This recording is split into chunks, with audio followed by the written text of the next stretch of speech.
my brother! Hey everybody, welcome back to my YouTube channel. And today we're gonna talk about how I became a producer backstage.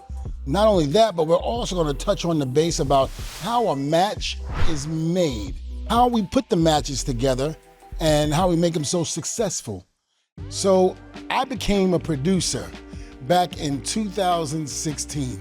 I got pulled to the side by Hall of Famer himself, Road Dogg, who worked behind the scenes as a writer at that time for SmackDown. And what he told me was, he said, listen, we would like for you to become a producer for the company.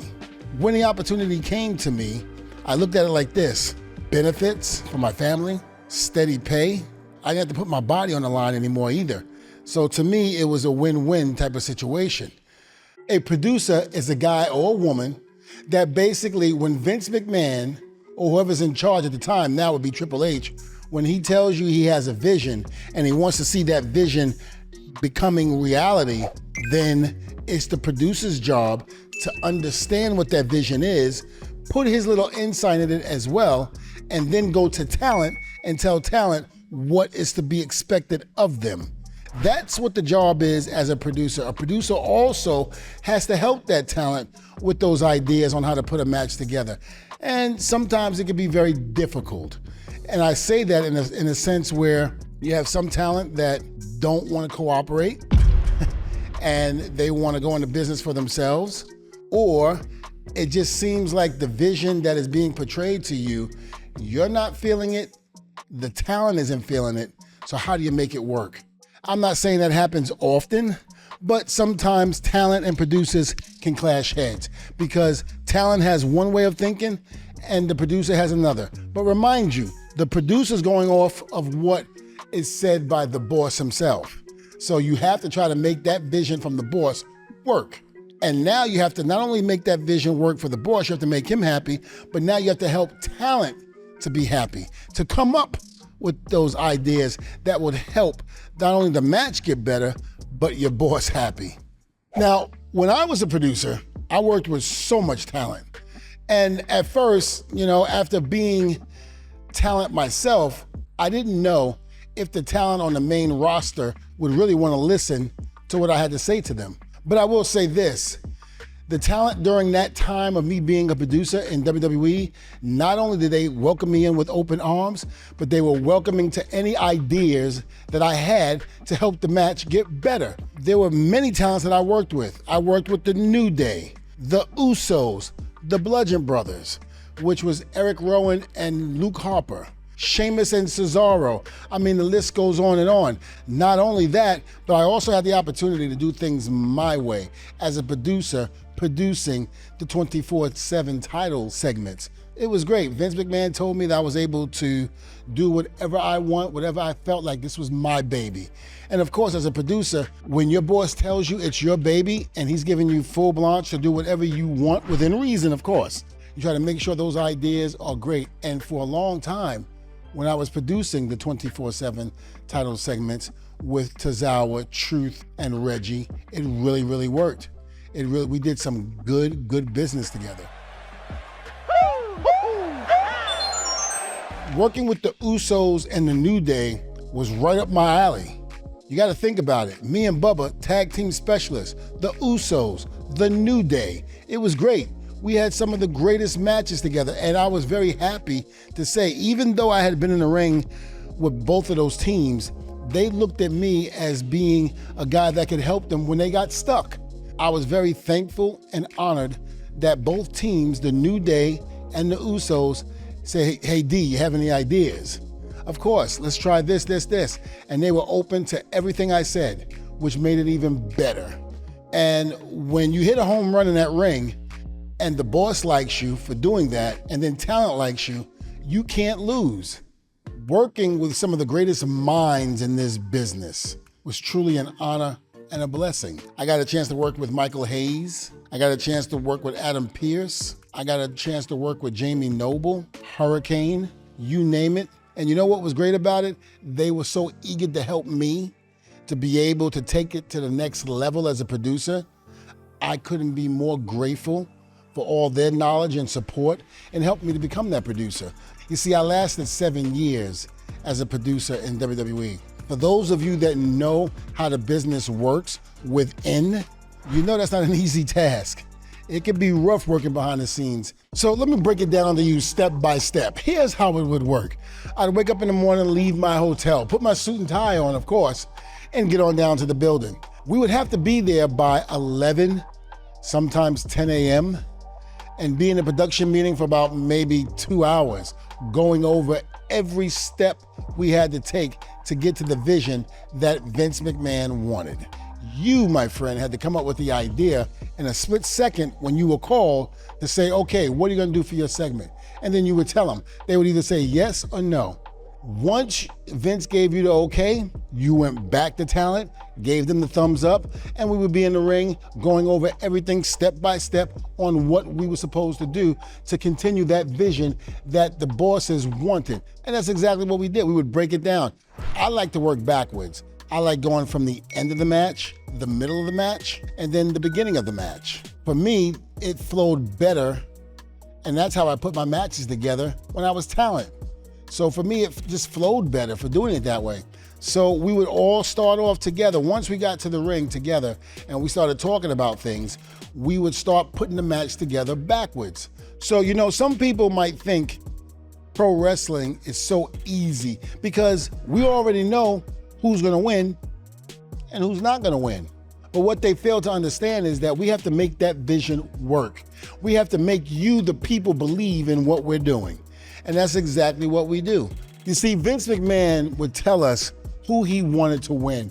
He would also sometimes tell us how he wanted them to go over. But the rest of the match, you have to understand, was up to me and the talent.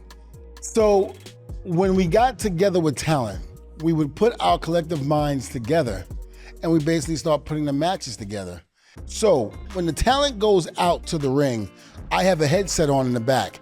I can relay messages to the referee, and the referee can relay messages to the talent. And that's pretty much how it works. So therefore, there's communication from all sides. The talent is getting it from the referee is getting it from me, and I'm getting it from Vince McMahon or whoever's in that chair next to me while the matches are going on. Vince would sometimes talk to the ref because he would see things that he thought should be happening. And so he would tell the ref, tell such and such I said to do this or to do that.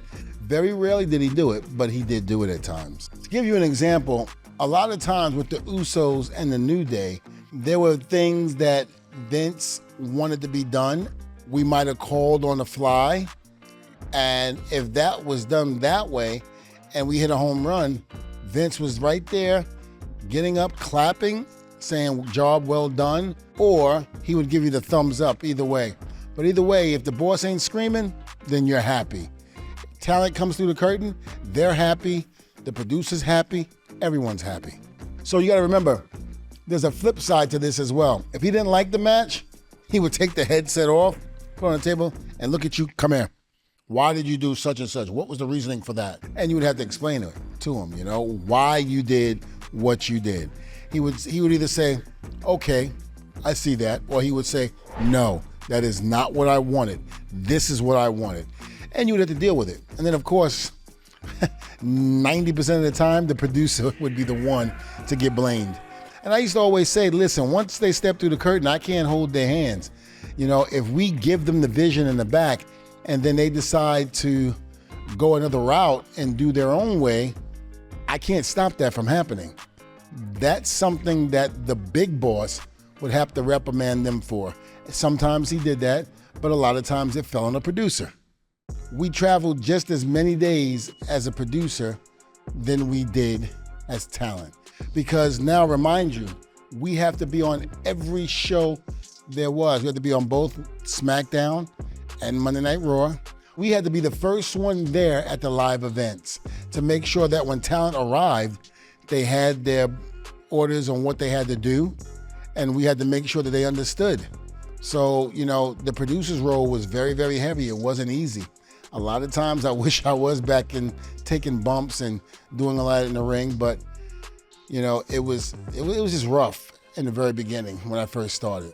But like I said, it got easier after the first year for me because I started to adapt and I started to understand how it started to work. My favorite match as a producer was Hell in a Cell 2017, The Usos versus The New Day.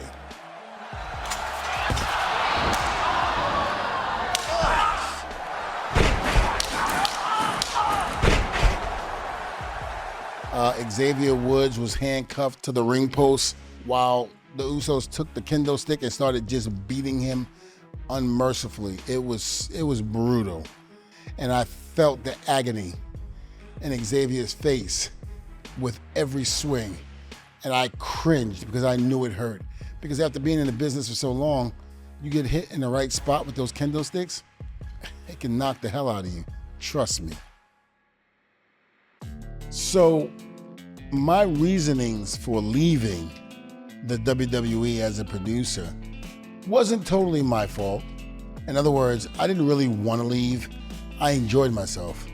But unfortunately, I got a phone call that stated that my position was no longer needed at that time for where I was, and that they were going to release me as a producer.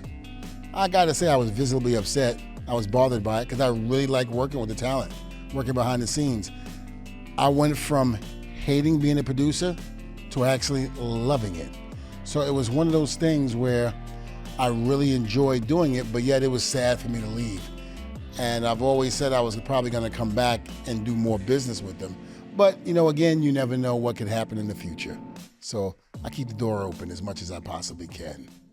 Let me just say this, the producers don't get the credit that they deserve because they really don't. You don't realize how much as a producer you have to go through.